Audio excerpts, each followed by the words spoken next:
Oui, bonjour, chers frères et sœurs. Que Dieu vous bénisse et que sa grâce demeure votre partage.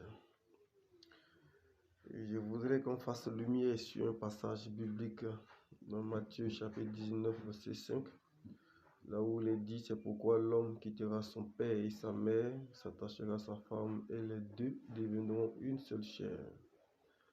Ce passage a mené plusieurs communautés à séparer des hommes, c'est-à-dire des fils et des filles de leurs parents, et les ont jetés dans des difficultés. Vous voyez, le père et la mère sont des conducteurs, sont des maîtres de la vie. C'est à eux de nous apprendre comment est-ce que nous devons construire notre lendemain. Et quand on se marie, pour une mère, un père qui a pris soin de toi depuis ton enfance, on ne l'abandonne pas, parce que la Bible dit: l'homme quittera son père et sa mère et s'attachera à sa femme pour devenir une seule chair.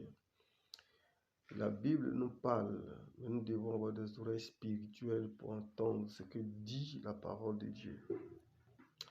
L'homme quittera son père, c'est-à-dire l'homme quittera sous la responsabilité de son père. Quand on veut se marier, on doit avoir l'âge matériel, l'âge physique, l'âge spirituel pour se marier, être indépendant, être capable de prendre soin de sa femme, de sa petite famille, et de prendre aussi soin de son père et de sa mère. Vous voyez, dans l'Ancien Testament, nous avons Exode, dans le livre d'Exode 20, la Bible nous dit: honore ton père et ta mère. Bien-aimés, on ne peut pas les quitter et vouloir les honorer.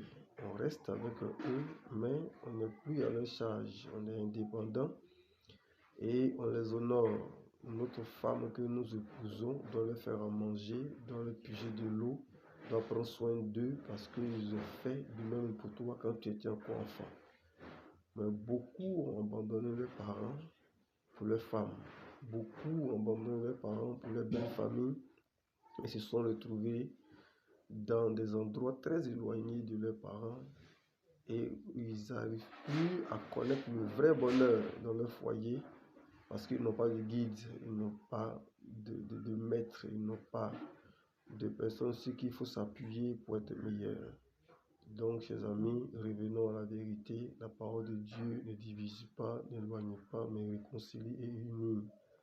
Que Dieu vous garde. Réfléchissez cette parole. Merci.